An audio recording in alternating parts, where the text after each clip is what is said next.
Hey everybody, it's Bust with Expedition Trial number 478, our first one of the Curious Adventures. Anyway, what are we calling this one? I don't remember, but the new set, the final one of the Bandle City set, and let's jump in and see what we can do here. And so we're going to take this Yuumi. I'm not exactly sure what this pairs into. The Frolicking Fae Yuumi, she's the Bandle City Targon half of this. I'm not sure what the second champion here would be. But I assume that this is going to be heavily into Bandle City, and it's going to look to use the Fey things. And so the kind of the downside to where we're starting here is we're only in the Targon half. We should see another Bandle City champion in the second pack, but I'm not exactly sure how this one's going to play out. It doesn't feel like the multi-faction always works as it's intended to in Expedition. And so normally I would go and pull this up on the site, but we aren't going to have any more updates there. Maybe Riot will come and update the spreadsheet. I doubt it. Given the amount of times they updated it when Expedition was intended to be around, we're fairly non-existent. They maybe did like 2 or 3 updates to it, but it with the sunsetting of Expedition, they've taken the 3 Expedition cap away, and so I used to be able to just buy into 3 Expeditions for $6 and then run my bots for the rest of the week. I can't do that anymore. Since they added the buy-in back in. And so I'm not going to be updating the site. We're going to be running kind of blind here the rest of the way, but kind of is what it is. We'll still manage, and everything will be okay, I assure you. And so at the end of the day, we're taking this Yuumi, and let's see what shows up second. And so we get this World Traveler's Tristana to go along with her. That seems pretty reasonable. Otherwise, I'm not too interested in Vi or Callista. Vi is trying to do the 2 attack matters, or the 2 cost spell things matters with a bunch of card draw, but Riot went and messed up the archetype. That was the doings of the intern. And then the Callista archetype down here is pretty bad. There's just loads of bad cards all throughout the afterlife. And so Bandle City Targon, not a bad place to be. It seems kind of odd in terms of the Fae selection here, if you will, since we have so much Targon already happening, but I think we can make good usage out of this Tristana. We'll see if we end up in this kind of like World Travelers theme. This is the multi-faction theme. Ideally, we'll get building towards these Fae, but it's just going to depend on what shows up. So yeah, this is the kind of units we're talking about, right? You manifest to Fae and give it +1/+1. I do really like Fae Sprout. This is one of these cards that I'm pretty happy to see turn up in Conchologist manifests, but Fae Aid, I'm not as sure about, right? It's getting the singular Outcat bonus out of this just isn't worth it. You kind of need like 2 or 3 other Fae in your hand for this to be decent. And so do like the Sprout, not so much the Aid, but we'll try and stick on theme as much as we can here. Coming in with these, not particularly interested in the Targon cards. What interests me here is this Morning Light, as we've kind of seen these days. What's it called? The Bandle City cards that gives everything +2/+2, or if you're doing it right, gives everything +4/+4. That's a card that like we rate super highly with Tristana, and is something that's incredibly important to pick up. And that has me kind of interested in picking up this Morning Light. I do worry that this is going to show us a bunch of Leona packs that we don't really want, but I'm not interested in Gifts from Beyond, Starry Scamp. Don't want the Frey Lord, and I do really want this Morning Light. And so hopefully this doesn't mess up our draft. We are going to see, Radiant Dawn down here to the end, which is a bit of a pain, but we're just going to have to work with that from this point forward. I mean, we still get the Frolicking Fae World Travelers. We would rather just be seeing like a Mentors or another one of the Bandle City archetypes showing up here. But here, we'll go with the Mini-Morph. This is a very weak pack. We don't want Yordle Contraptions. We don't want Hidden Pathways. Flame Spitter is kind of meh. And so Mini-Morph is one of the premier removals in this set, but we aren't really getting on theme with what we're doing. And packs like this are just a disaster. I think we have to go with the Spring Guardian Moondreamer. These are, reasonably quality cards, but in terms of doing anything Bandle City wants to do with like going wide or taking advantage of a full board, just none of these cards do that. Okay, so man, Radiant Dawn, Awesome Augments, just terrible packs showing up. This is ultimately pretty worrisome when World Travelers doesn't show up, but hopefully adding in Loping Telescope will fix that for us. And just another super high-powered Bandle City card, getting the combinations of like Loping Telescope, Conchologist, and then maybe Bandle City Mayor will make an appearance out here today. Just quite strong in those terms. Okay, so we do have the good choices here between the Balladeers or the Bandle Commando. I'm going to go with the Bandle Commando out of this. This one does generate Fae, right? That's what our deck is looking to do. And I think I would rather have the opportunity to generate multiples as opposed to just generating one. Now, Scholarly Climber. I was going to say, look at Scholarly Climber. He is a Fae, but that's just not true whatsoever. So Yordle Squire, Bandle Commando it is out of this one. On to the next one, we have another Bandle Commando with Yordle Captain. Beautiful. This is getting mentors to show up is a beautiful set of cards for us to be seeing. Just on point with everything we're trying to do. Okay, so not a huge fan of Primal Strength, but Assistant Librarian is pretty strong. We don't have any great ways to give Nexus Strikes in. Right, I don't want to be investing a Primal Strength or investing a Flame Spitter onto the Librarian to get the impact to give it these Nexus Strikes, but he does have Fated, and so as we generate a bunch of cards with things like Yordle Squire, a lot of potential for this thing to get out of hand. Okay, and so here, another interesting one, right? We have the Babbling Balladeers to generate the Owlcats, or we can go for the Yordle Smith to give all of our smaller units quick attack. And I'm going to go with the Yordle Smith here. I'm not having too many strong feelings about this Gruff Grenadier. He's going to be pretty tough to come out here and activate, but the Yordle Smith is just so incredibly powerful. But man, maybe I don't think we need the Babbling Balladeers. We'll go with the Smith. Okay, then on to this one. Another Bandle Commando, just on theme and exactly what we're trying to do. What is Fae Sprout? Is that the one we like? Manifest a Fae, give it 1/1. It certainly is. Quicken is some decent interactivity. This looks okay. Our spell count is getting a little out of hand, but this will be our second Fae Sprout, which is a unit, and then the what are you called? Fae Aid also generates a unit. So it's technically only 8 spells going up to 9 with Quicken. All right, and our last one, going with the Bandle Commando, looking pretty good. Let's see, what can we do here? I'd say I'm curious, in terms of trading away this Fae Aid. It's I would rather be using things like Yordle Captain to boost our Faes as we play them, but it is kind of nice to load up all of the ones in your hand with the Fae Aid. I think in this space we probably should be trading away the Fae Aid for the Bandle Commando, but let's give it a shot, right? This is our first time out here drafting the Fairies deck. Let's see how it goes. Okay, so you all know what time it is. We do have to go and turn something premium. Thankfully, the new cards are out. The pay-to-win costs aren't nearly as high as they used to be. Let's see who's available for us here. So we got Bandle City, we got Targon. Got to filter this down real good. There we go. So who can we do? Do you want to do the Assistant Librarian? Lots of big choices here. I was hoping to see Rainbow Fish turn up. This was one I thought would be kind of useful in terms of getting these Assistant Librarians in for attacks. Maybe this is more of a Pets and Pecs type of deal. We didn't see any of these attach units. Maybe that's in the other archetype. But yeah, Assistant Librarian looks like you're our only friend here. So let's get you crafted up in our deck and ready to go. So all right. Yeah, I'm not entirely sure how I feel about this deck. It feels okay. It's as we had been drafting around Tristana here in these recent times, we were running into a lot of issues as to where our deck just didn't have enough direction. Right, we would be chasing after a lot of the go wide strategies and chasing after a lot of the multi-faction strategies, and you would just end up with 5 or 6 cards within 3 and 4 different strategies, and then it wasn't enough to come together and have a strong, cohesive deck. And I kind of feel like that's where we're at here, but we do have a lot of the raw power that we could be looking for, right? The big things we're going to be looking after is the unit boosting kind of stuff like Morning Light. And we did hit the 1 Fae Aid, the 1 Morning Light. We could have gotten 2, but we passed on it. And then we have the single Yordle Captain. So hopefully that'll be enough. This is a pretty Fae strong hand, if you will. we're on the even attacks and we get to hit with the Bandle Commando pretty early.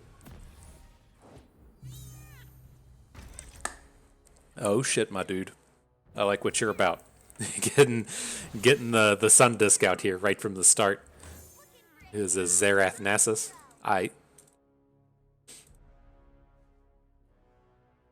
And so yeah, in terms of these new champions, Yuumi has been pretty strong and constructed. I think she'll still be the same out here in Expedition.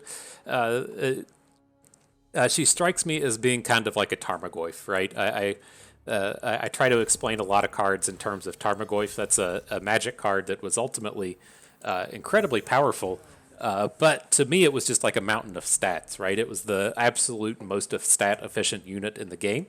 And that's what made it so powerful, but it just didn't do anything, right? It didn't have any abilities, like Yordle Squire generates a card, Bandle Commando generates Alcats, Face Sprout, generates a dude and gives everyone +1/+1. These all like do things, right?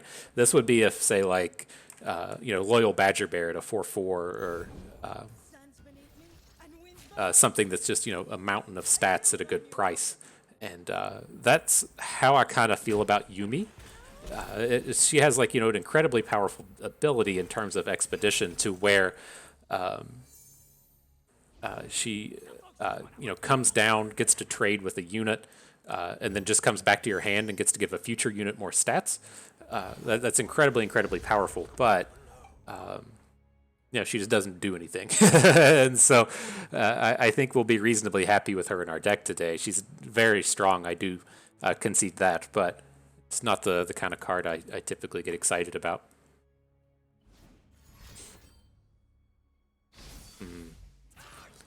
That really slows us down. I was getting pretty happy about adding in a second Alcat and then getting to play the Fey Aid next turn, but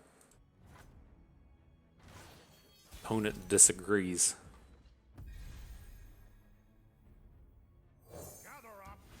Of course we hit. Of course we hit. Who would have thought anything different? Did you notice how premium this guy is? Look at that. We thought he could miss.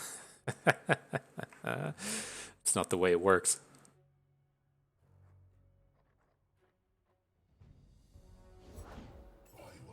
Brings in the Zerath.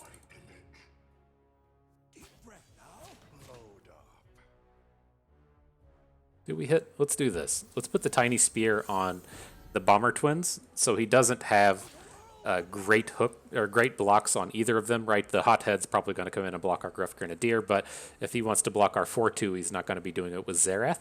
And then the Conchologist is already kind of at the whims of our opponent. And so if we're going to be the ones clearing out our board, let's just go ahead and get this attack in on our terms, since there is definitely a world where he just tries to trade away the Zerath without getting him involved in combat. He didn't get any things, right? The Hothead attacked and didn't boost the Zerath, so he's got a super strong Nasus running around his deck. Okay.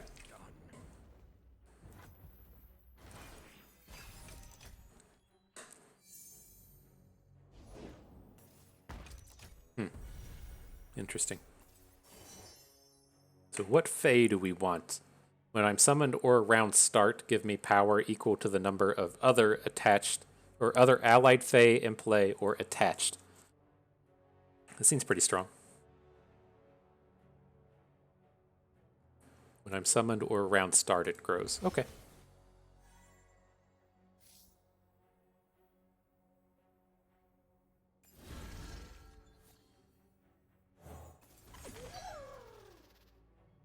Get them Alcats moving.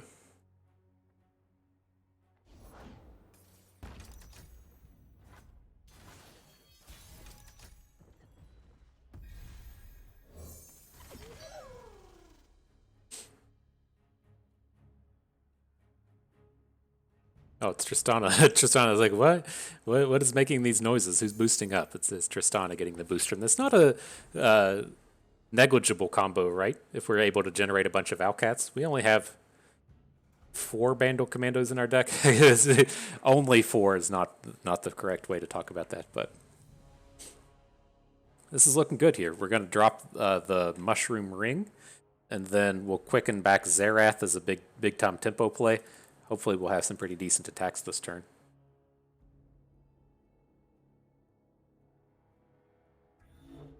Ain't nothing wrong with a big tempo play.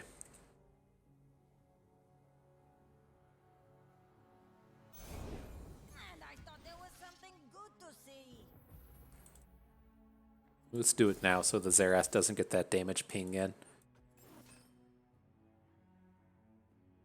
So that cuts down the quality of the attacks with our Hungry Owlcats. I definitely don't want to trade them away for nothing here, since we're looking to play Morning Light a couple turns from now. And so I'll still play the Mushroom Ring. I'll still attack with the Ring. Probably still attack with the Bomber Twins. Well, we probably shouldn't attack with the Bomber Twins, right? We don't want to trade it with the 2/4 when it can threaten a trade with the Rock Bear next turn.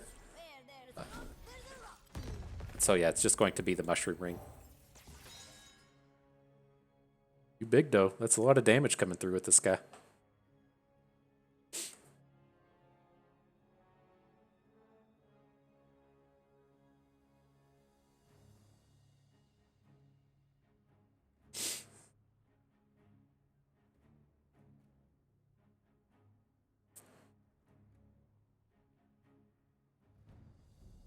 Do we ever? Nah, there's no way we want to just slam it all.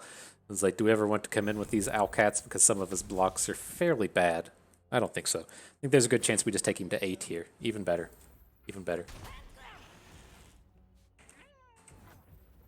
All right. So now we're just going to try and get dudes on board. So we'll, I was going to say, depending on what we'll draw, we'll just play the Yordle Smith, and then if we didn't draw a unit, we could play the Star Chart for one of the smaller bros, but Yordle Captain's a fantastic ad here.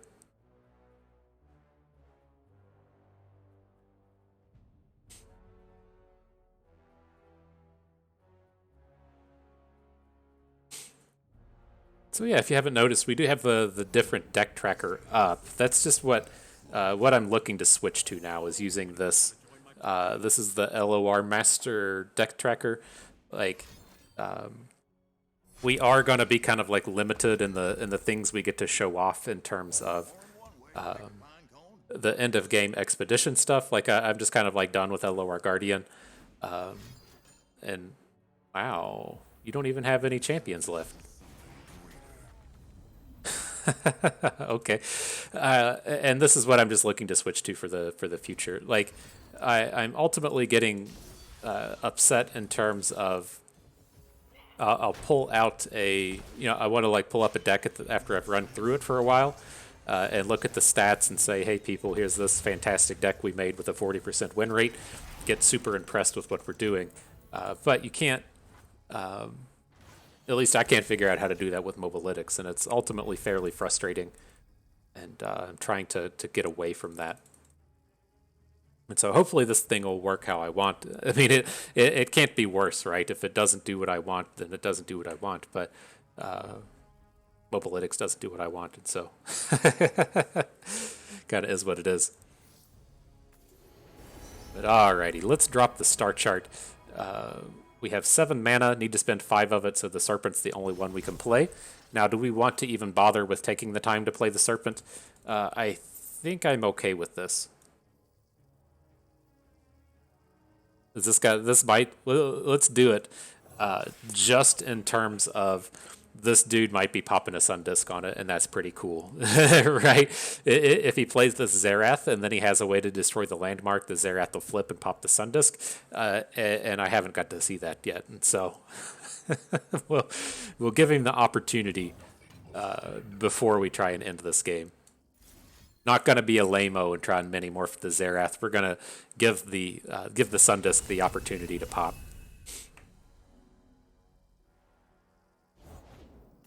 Yeah, there it is. Worth. 100% worth. So, alright, Xerath goes to level 2. Check the movie. It's happened. Now the Sun Disc pops. Oof. Oh man, level 3 Xerath. This should have like a 10-minute animation attached to it.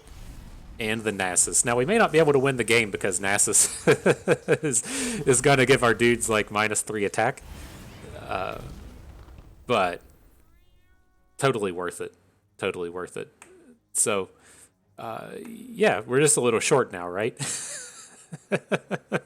The play was to mini morph the Xerath before he could pop the Sun Disc, but this was the cool way to do it. So, congrats, my dude. You got to do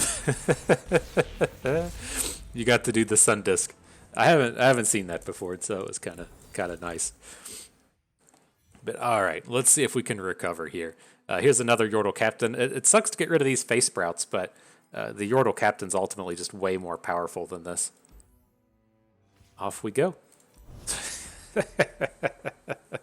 That was pretty cool. That was definitely worth taking a loss. Hopefully we can win this game so our trial doesn't end right now. But you got to admit that was pretty cool. I've never seen someone flip the sun disk. All right. So what are we doing here? This hand is not very good. Need to find some earlier plays, or we're going to get run over here by LeBlanc or Necton. All right, well, we got a 2-drop.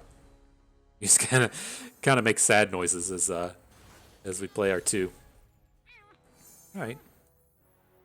There is an argument for actually playing Yordle Smith. There's so many like 3-2s and 5-2s and 5-1s and shit coming out of Noxus. There's like a real chance that the Yordle Smith could come down and attack and survive, but doesn't exactly need to right here.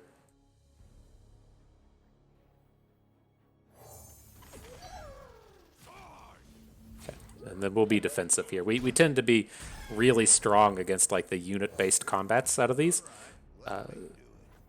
Since we can just like throw so many generated cards in front of the likes of the Trifarian. So I think that's okay.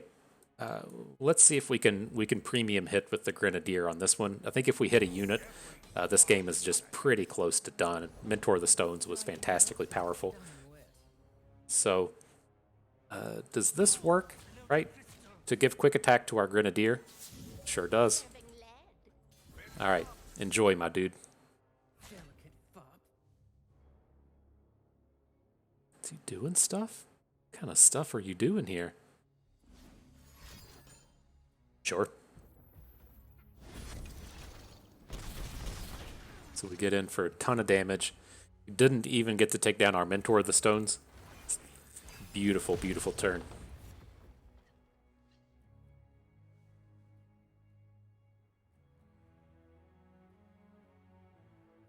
So let's see if he like opens or anything. He doesn't open. I want to start with the Owlcat. Getting this +1/+1 from the captain isn't that big of a deal.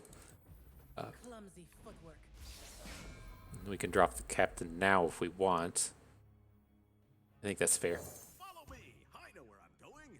Cut him down. Let's make cookies. Okay.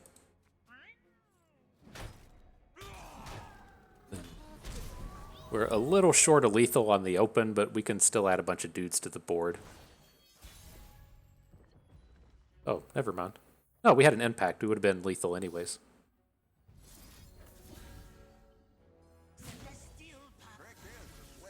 All right. Our trial does not end just yet. Your butt has been defeated. Well done, your butt.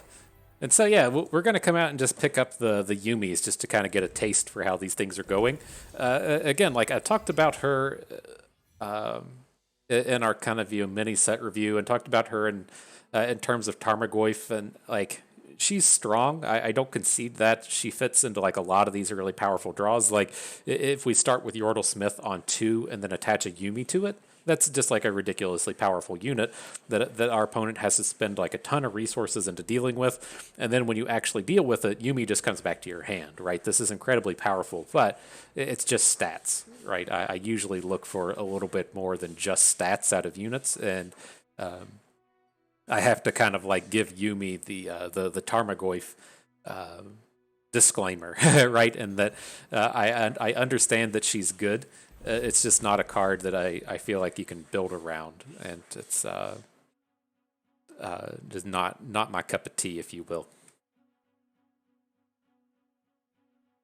I'm surprised that someone such as myself never really got on the Tarmogoyf train. Now, granted, there has been like periods of time to where Tarmogoyfs were selling for like $300 a piece, and if you wanted to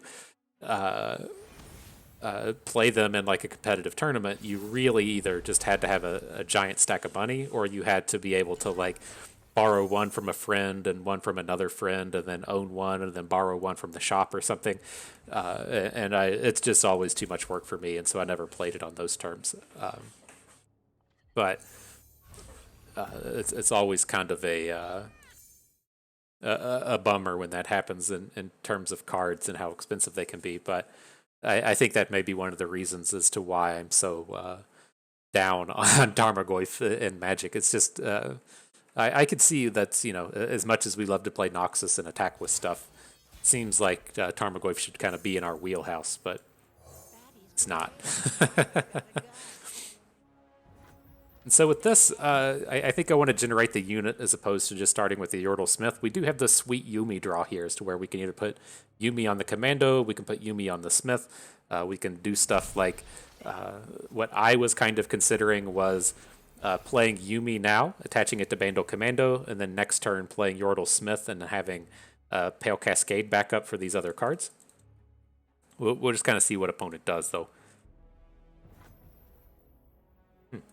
Nothing? Okay. Right, this isn't that bad. If he plays like a unit and then plays an exhaust, at the end of the day, he's putting a bunch of work into taking down Bandle Commando, and we sunk some mana into this Yuumi, right? It definitely wasn't free to get this equip, but it's not like we played Primal Strength on her and the unit died and then the Primal Strength's just gone forever. It's so incredibly powerful to get that Yuumi back and be able to replay. Sure.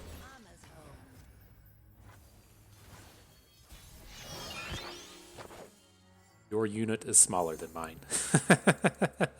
let's have a measuring contest out here today. On it and on 'em. Praying and praying. Okay, this seems like a pretty decent open. Right, it's a tough space for us to get like units on the board and be able to use combat tricks. We just keep hitting. Oh, wow, those attacks would have been choice. I take it back. I want our Grenadier back. Man.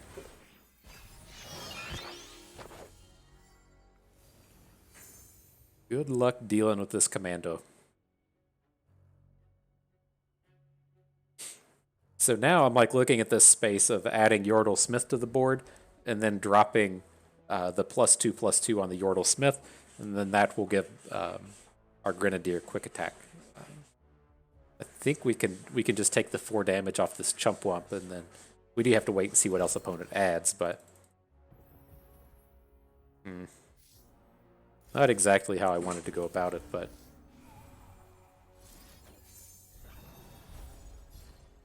if we survive this Siphoning Strike, it's just huge. And then we surprisingly picked up the Spring Guardian, so if he doesn't die, we can heal him back up if we want. Not really my intent, but boomed him.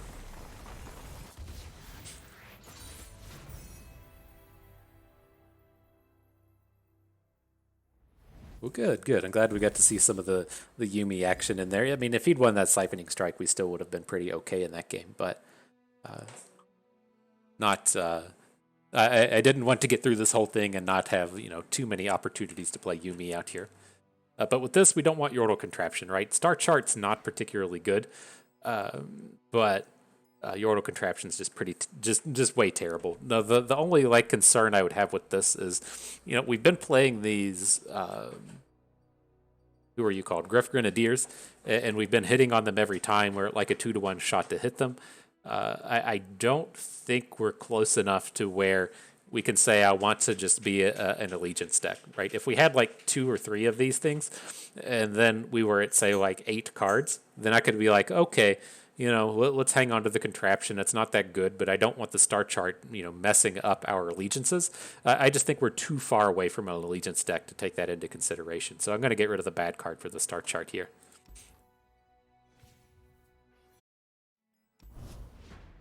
All right, moving up. Let's see. Let's see if we can't figure this out with the tracker. Like, there has to be a way to do it. I think with the tracker, just in terms of Hearth Tracker or Hearthstone Deck Tracker, whatever it's called. I think Hearthstone Deck Tracker was the one that I always used. And it was like you would get like close to a deck, right? You would assemble a deck, you'd play a game with it, it would remember it. And then it would kind of like figure out, you swapped one card out for another one and it would change it from like 1.0 to 1.1 or whatever and still keep like pretty good track of everything. And then you could click on there and see what the win rate was. And so like, I'm not like super stats centric. I think in large part that's a giant waste of time. But I do at least, want to be able to like make a constructed video and then at the end of it be like, okay, well, we played 10 games a day and we went 6-4 or 7-3 or 2-8 or whatever.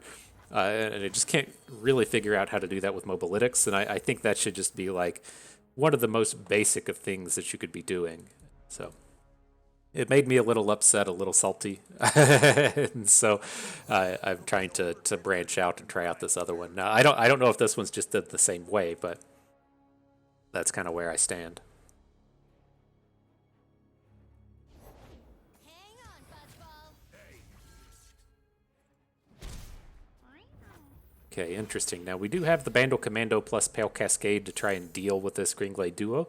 I was really intending this turn to just play Yuumi onto Yordle Smith, and I mean, we're getting into a decent one here now. I think we do want to protect the Smith from the Vanguard Lieutenant as opposed to dealing with the Greenglade duo, but my intent was to Bandle Commando this down.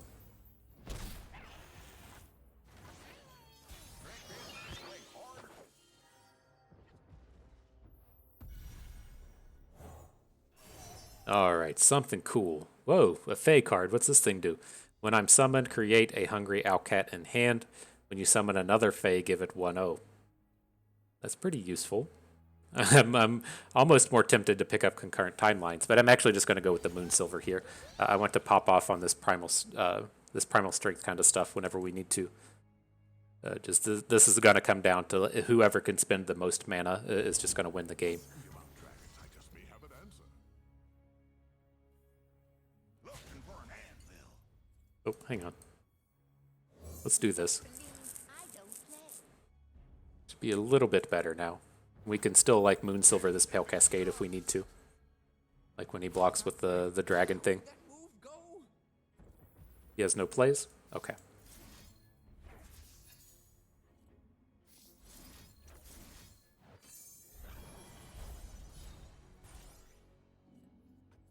And the Sun Guardian could be surprisingly relevant, just dropping this gigantic 8/8 Overwhelmer. Okay.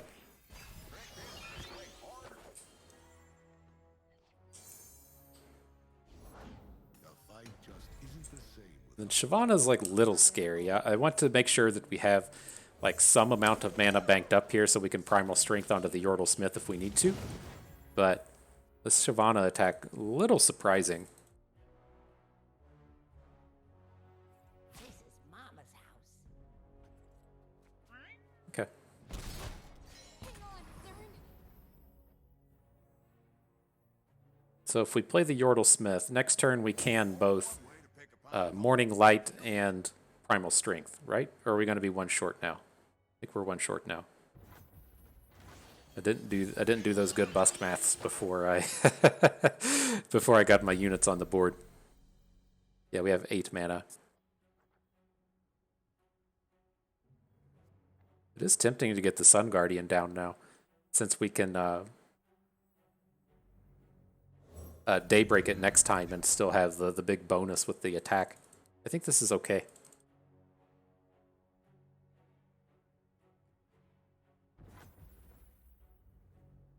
So how bad is this if opponent has like a riposte, right? That's the scary card in this is if we attack with everything, he blocks with Shyvana and then riposts her. Especially looks like 7 mana will give her a flip, right? 7 plus 5 is 12. I think we just have to risk it at this point. At least he's not like adding to the board. Face me. Okay, yeah, we might get this Daybreak kill on the next one. We're bombing him here.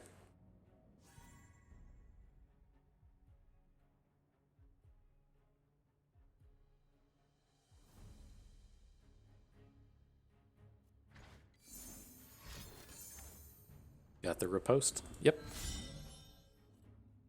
But I mean, I think we could pretty realistically survive all of this.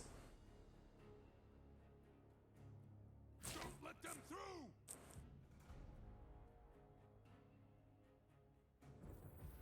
Okay.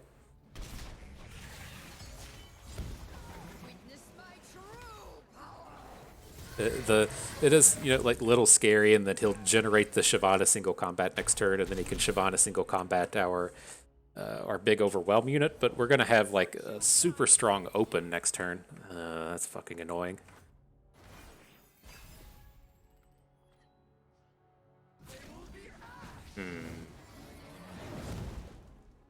Does not make me pleased. So we have 9 mana. If we're gonna eat a single combat from Shyvana, that's none of this seems worth it. Let's just come in here and not die. Fall to 6.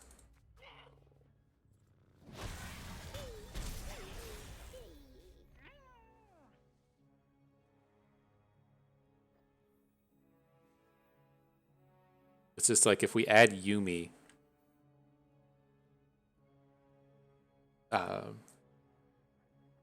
you can. Well, I guess the one thing is if we sit on 5 mana, then if he tries to single combat with Shyvana, we can Blessing of Targon something and have her not get the kill.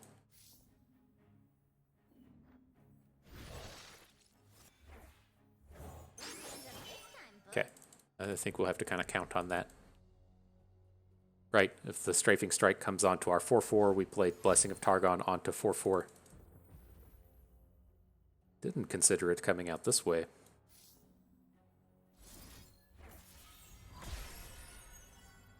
Okay.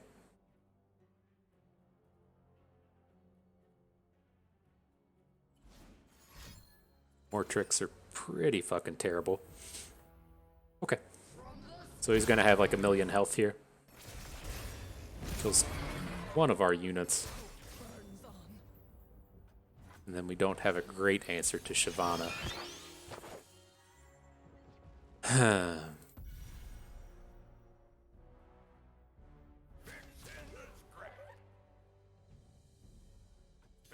Alright. This is about as good as we can do. It's not going to be lethal, so he's never going to come out here and block, but we're just going to have to kind of count on surviving another turn against her.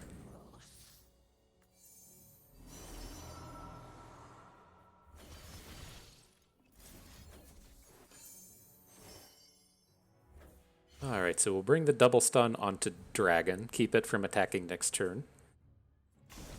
And we'll see what we can do against Shyvana.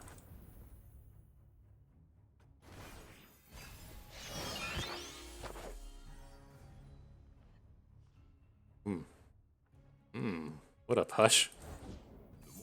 That's what we're talking about.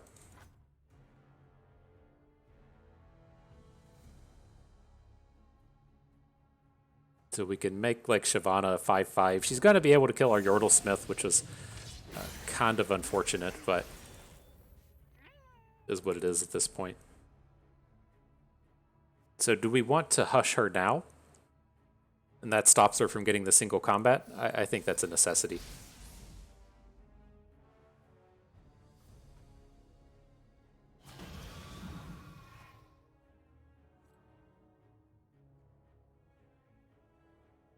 Okay, we can deal with this. This is good.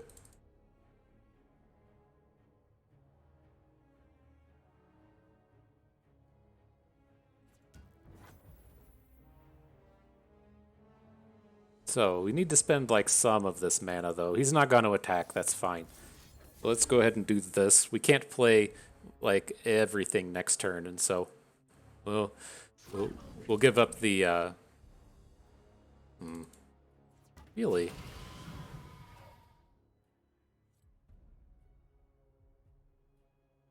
I mean, we have to block it, right? Or we're just gonna die, but that's so wild that he like doesn't attack with it and then says, "Nah, I'm good. let me change my mind here." He's gonna try and kill us with the drains.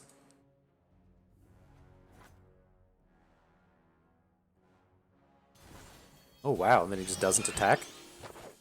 Interesting.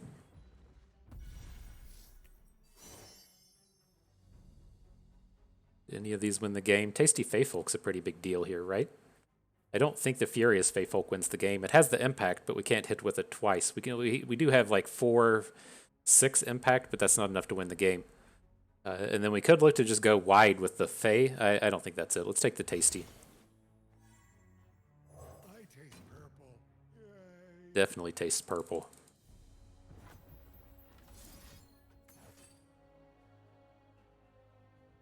I mean, he's going to have some amount of combat tricks here. So something with this is going to go incredibly poorly. But, I mean, we got all these quick attacks and everything. It's going to take him quite a bit of work to get through this. The Empyrean.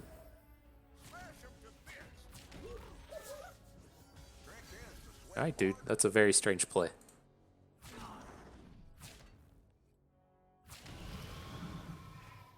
The worst thing here would be like a Shen bubble, right? The bubble swap. I don't think we can beat a bubble swap, but things like back-to-back are certainly manageable here.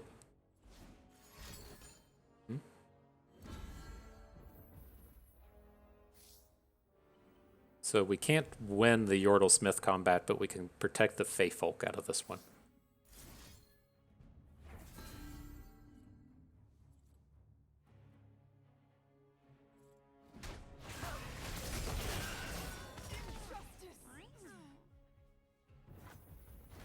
Alright, still feels like we're going to be short, but we're doing things. Ooh, Moondreamers. Moondreamers are how you win games you don't deserve.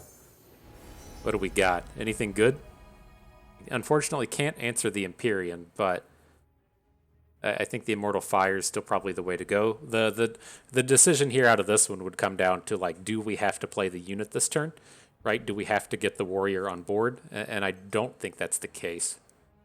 Right? What's he going to do? Say he comes in, he hooks our Feyfolk way to the right. We have to block Shyvana with the Moonfolk. We're only taking 11 plus 1, be taking like 12. Okay. Still have a blocker in Moondreamer as well.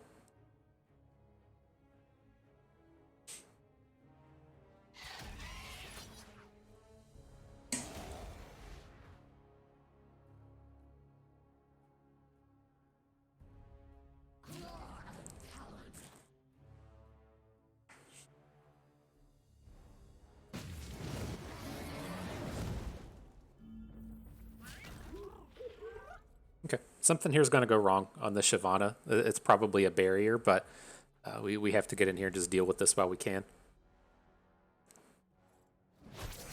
Ooh, interesting. I was going to say, where's my Yuumi at? We're supposed to get Yuumi back. Wait, you've been following me? Okay.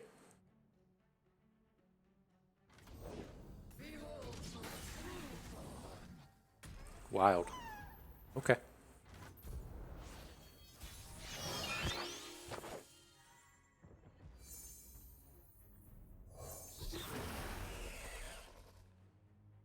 Again, he's not lethal here, but should force a block out of the Empyrean. If he's got more single combats, he's got him, but this should at least take a fair amount of work from this guy.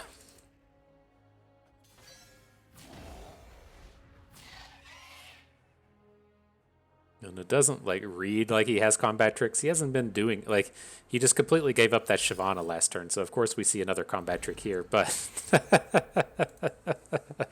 of course. That was very strange. I feel like he had to have just drawn that. Like, I kind of get the Shyvana play that he was making in terms of like, just having another one behind, but that's very strange what he did here. Sure.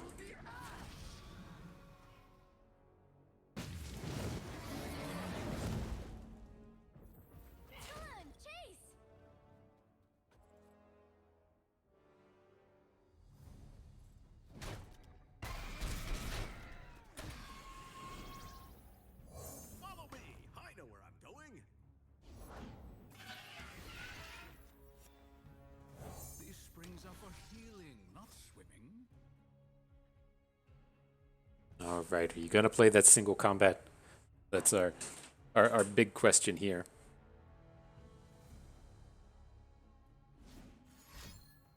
So I could see him playing it like on Shyvana onto something that isn't the Immortal Fire, but that's fairly dangerous.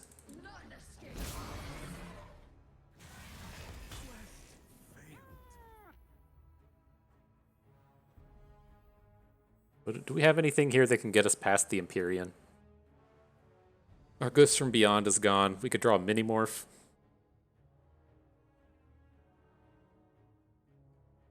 I think I just want to save the Yuumi. Let's go ahead and do this. Protect this. Like, it doesn't protect it forever against, say, like a Shyvana, but it keeps him from doing, like, a single combat from the Vanguard onto the Immortal Fire.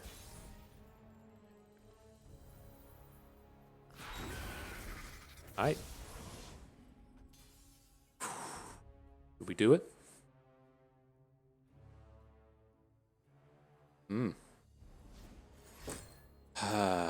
Fucking Homecoming.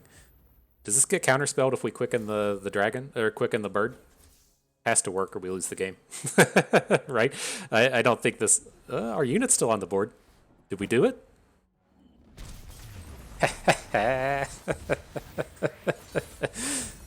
Nice. Nice. That was the stuff right there. No taking down bust.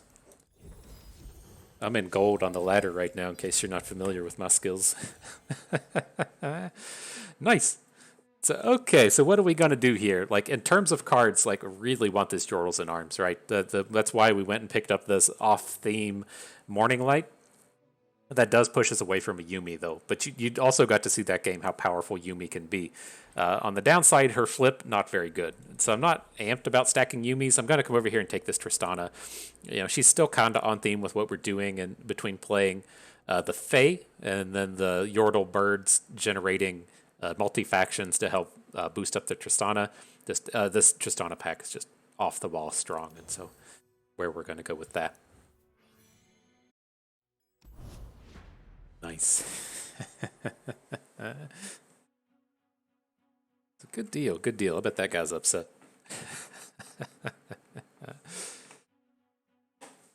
But hey, you know, we scrolled through our deck. We kind of figured out the way that we could win that game would be with elusives. We protected our elusive and it got there. I mean, and it is what it is.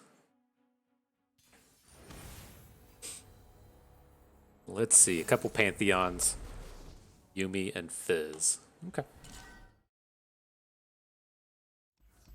It's almost tempting to keep a Primal Strength with a hand like this.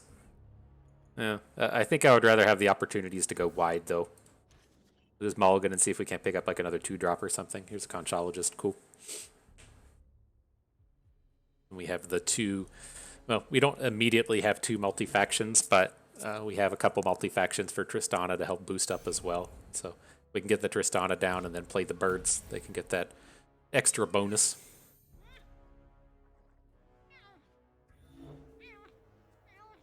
So with that in mind, I do think we're going to want to lead off with the Bandle Commando.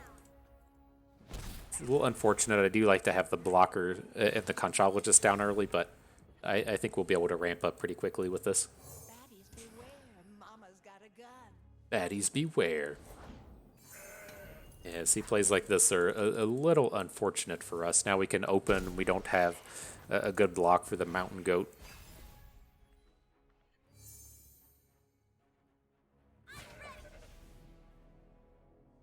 Yep. All right, Tristana, do something. Is that so much to ask? So the new question will be, do we want to just like open to get the extra Fae, right? Because we're going to play the Fae aid and have the Tristana. It doesn't seem super worthwhile. His blocks are too good here. I think we need to start attacking into this stuff. Oh, it doesn't seem that great. Oh shit. That didn't go how I intended. Uh-oh. I kind of faded out and didn't realize that he played an elusive here. Not a complete disaster, but I definitely was talking. All right, let's see if we recover, though.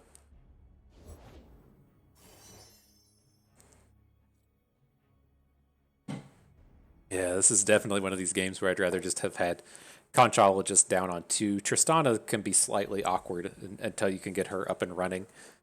So, which of these plays next turn? If we want to like Fey Aid plus play both birds, we can't do any combat tricks. Okay. So shiny, it's gotta be way strong. Does that mean he's just going to open on us?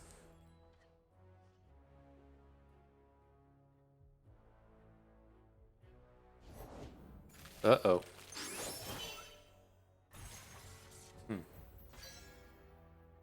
Well, that is not ideal. We can, like, double stun it, but I think we need to save the double stun for a turn from now. Let's just drop Conchologist so we have a blocker. We can potentially stun it.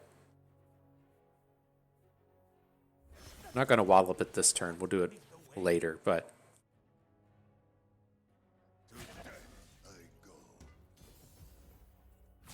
maybe we do bring it this turn.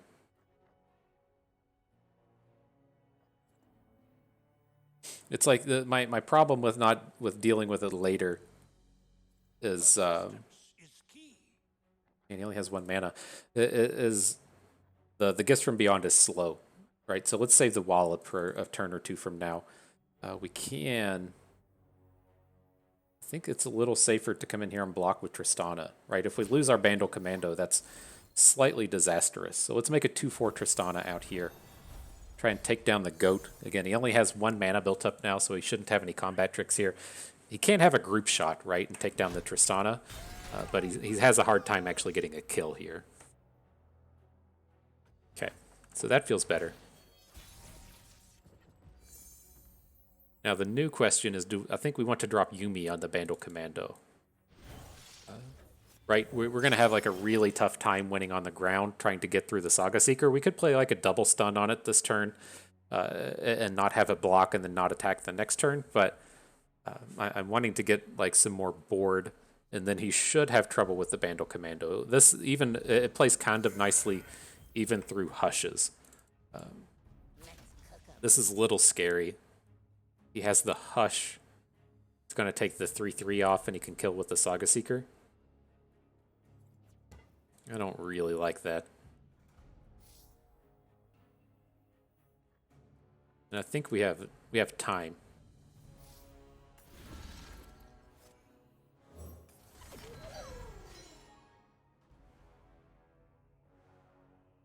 It just seems like shenanigans are afoot. I think this guy's doing something we're not going to approve of in terms of the way he played his cards with the no gem into the mountain goat. It seems like this is a hush. I'm not quite ready for that. Where's Pantheon at? 3?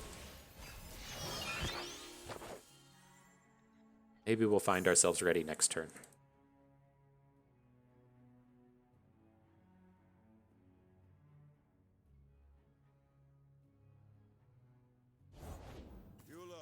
When the time comes, bury me. Well, that's annoying. I mean, we could still... oh, he does have Overwhelm. I was like, well, we can't just put a blocker in front of it, but... That's not going to work.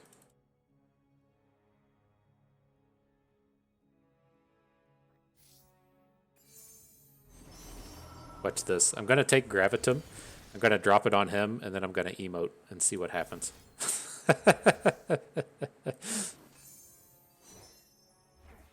What's this?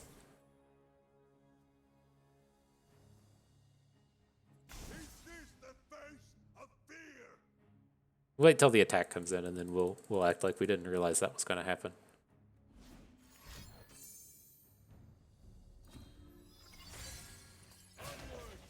I don't think I have like a good emote for it though. Make the sad face, right? Make the sad face. Why not? Now the rest of our blocks are actual garbage. Okay. I still don't think I mean, I don't know how we're going to get ourselves out of this one. We have to find a mini morph or something. Oh shit, he's got the spell shield. Hang on, we got to emote again.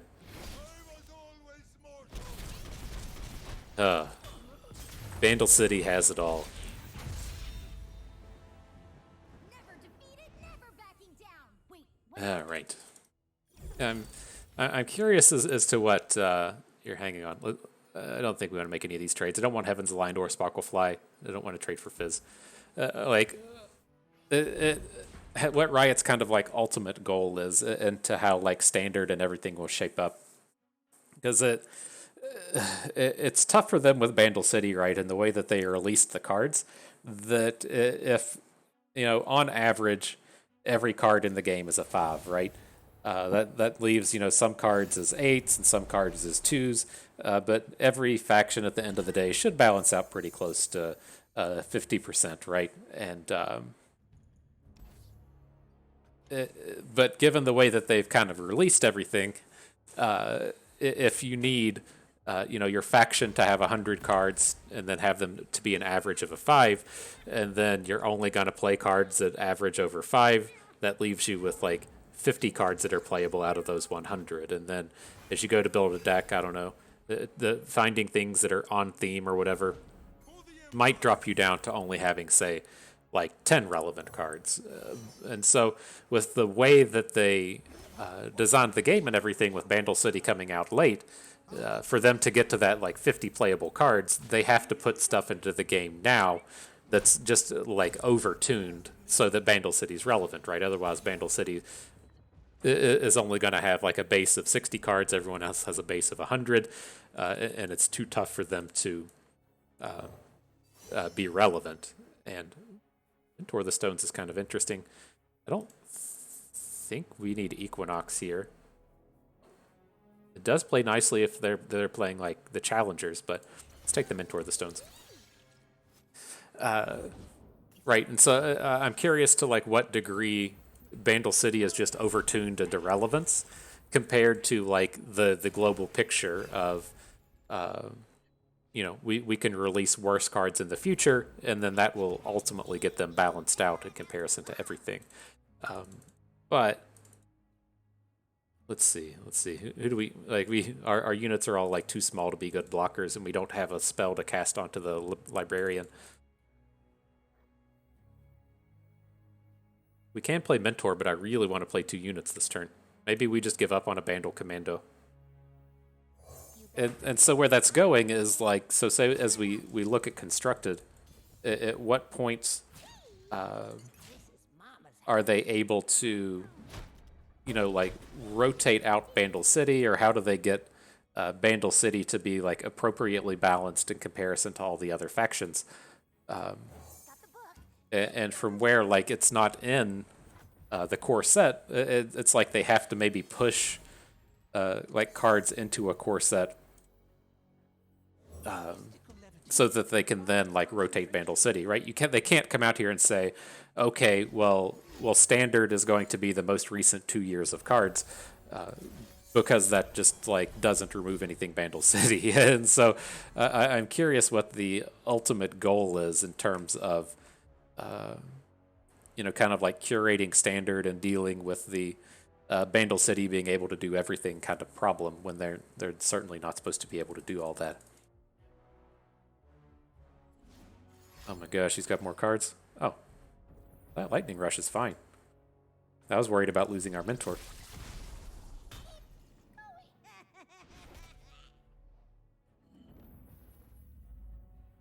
More than one way to pick a pine cone. I'll show you. Picked up. All right, well, let's see where that gets us. I'm going to say he knows that the Gnar block is safe, but we'll see if he actually takes it. He does have to worry about Gnar dying to the likes of a Pokestick now. We don't have any Pokesticks, but opponent doesn't know that we don't have Pokesticks. All right. We could have gone for the Mini-Morph onto Gnar, but then that doesn't solve our problem of not having anything on the board. All right, furballs, attention!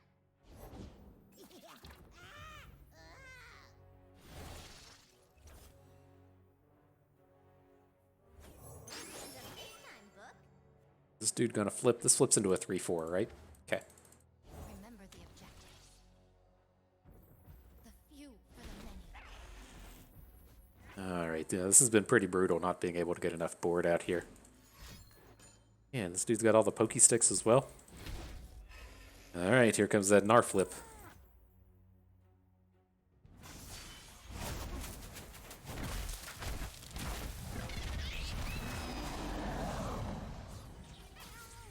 think they also need to fix this with Gnar in terms of him just being so big across all of his flips. Because now, we had Gnar at 1 health.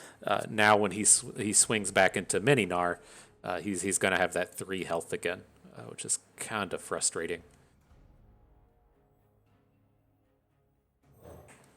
All right, let's see if we can't get a spell. I feel like realistically we might have to take the stress defense, even though it doesn't exactly help us win the game. We're still at least at a space here to where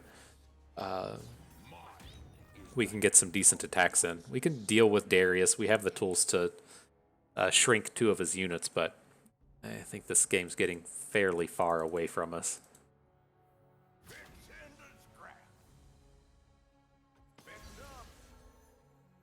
So we just need to bank 2 mana for next turn if we want to both stress defense and Minimorph, right? We're at... we'll be at 8 mana. We need to bank 2. This is so bad. We just have to, like, preemptively... Oh, we can't even preemptively Minimorph. Okay.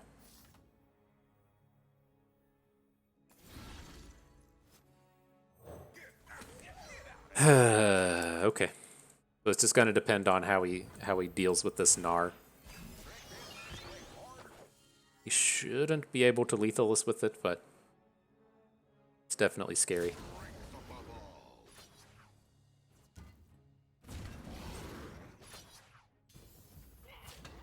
Winners don't die.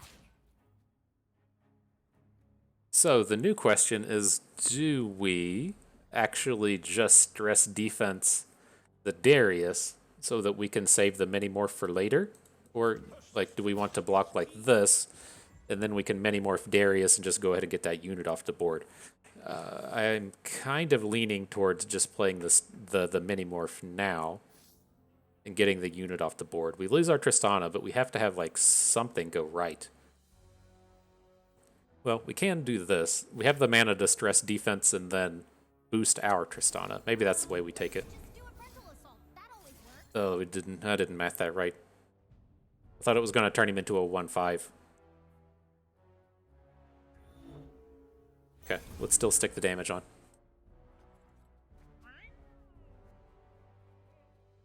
Why isn't he a 5 health?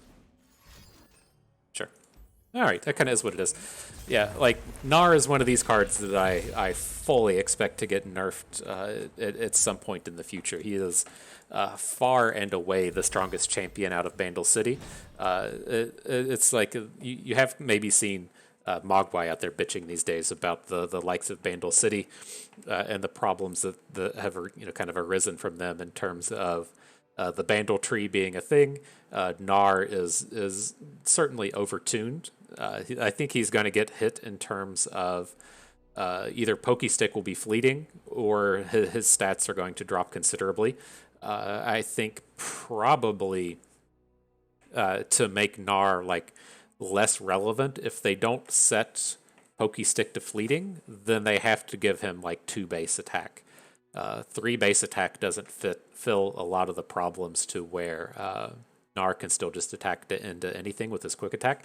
Like, there's certainly more 4 health units around these days than there used to be, but there's not enough to make it to where he can't attack all the time. And so it strikes me kind of odd with Gnar in terms of at least the way I kind of saw him thematically in League, as to where on the Gnar side he is like just a tiny little Yordle throwing boomerangs at stuff, and then on the Mega Gnar side, that's when he's like the big monstrous attacker style thing. And it feels like his small side here isn't that kind of like boomerang throwing kind of thing. It seems like he should be like a 1/6 on the attack, and then then he flips into the 6 like the 6/5 on the block. But nonetheless, I think that was still a pretty reasonable run. Gnar, again, far and away the more challenging thing that you're going to run into. And then the problem with this deck in general is you have to be in Targa, or you have to be in Bandle City if you want to get that Fey thing going. And so that's what we kind of tried to touch on here. I don't think the Fey thing is ever going to be worth pursuing. That's one of those strategies that could be useful, like like 2 or 3 sets down the road if Riot decides to really hammer home the Fey unit type, and then they get like 2 or 3 more relevant cards, then sure, you might be able to chase after it. But that would be thing number 1, right? Thing number 2 would be as if you start with the Bandle City champion. I don't know who it is, but Yuumi is the Targon champion. I don't know who the physical like Bandle City champion is in this archetype. Doesn't make sense for it to be like Gnar, but I don't know who else it would be. I guess it could be Tristana, maybe.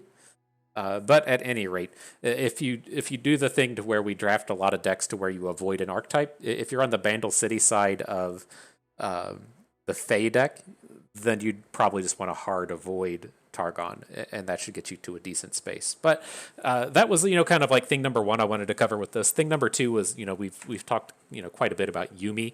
She is fine. She's strong. She was strong in every game that we had her here. And there's definitely a home for her out there, and so I do unfortunately think that she just kind of like slots into good card stacks, right? She still feels more of like the supporting champion to me, but the deck we assembled today is a pretty reasonable home for Yuumi in terms of putting her onto something like a Yordle Smith to ensure your whole team gets quick attack. You could come up with things to where you put her on a 5 attack matters kind of theme. You get to put Yuumi on like a 2-drop or something, and then it gets up to 5 attack and helps you hit reputations or something. Like you can certainly find scenarios to where Yuumi will be useful and good. And you may even enjoy just playing 3 copies of her. But I think ultimately, while she is good, she doesn't like really build to a theme. And I have lots of problems with that in Expedition. I don't think the way I kind of like tier everything off in terms of quality and in terms of things just like working more often than not is number 1, drafting toward a theme. Tier 2 is just drafting good cards, and then tier 3 just being whatever you're doing, whatever decision you made to pick up a 3rd faction, that's what's way down there at the bottom. And so I do think that Yuumi kind of like falls more towards the tier 2 good cards decks kind of things. I guess with like the extra faded unit now, you might be able to assemble decks to where you don't draft a Pantheon and you do draft a Yuumi, and then you're just trying to pick up the Bandle City faded unit along with the 1-drop out of Targon. You still can't get the dragon, but that could potentially be a thing. But again, I'm not the hugest fan of the idea of building around Yuumi. And so it just she doesn't have enough going for her in those terms, right? There's just not attached doesn't have enough support to be kind of cohesive build around strategy. There is the one dude that gets the bonus for all of your Fey and all of your attached units on the board, but there's not anything else beyond that to really hammer home the archetype. It's like I'd rather just be putting double attack dragons onto overwhelm units or onto elusives and calling that our deck for the day. But nonetheless, that is going to do it for us today. We probably have a handful of rewards, maybe not. We've clicked on the event pass, nothing here. Already opened the chest for the week. Got some kind of loot thing down here. All right, we got a prismatic chest, and then that is going to do it for the rewards. So, oh man, I hate Faces of the Old Ones so much, but it's the only unit. Well, I guess if we take the Living Shadow, or the Shadow Shift, it puts the premium Living Shadow on the board. And so I think that's relevant and on point. Much better than picking up Faces of the Old Ones. And that is going to do it for us today. And so I hope everyone enjoyed the trial. Yuumi enjoyed it. You enjoyed it. Me enjoyed it. Yuumi enjoyed it. And you maybe learned a thing or two along the way. Had a good time watching. This is Bust, and we thank you for being here.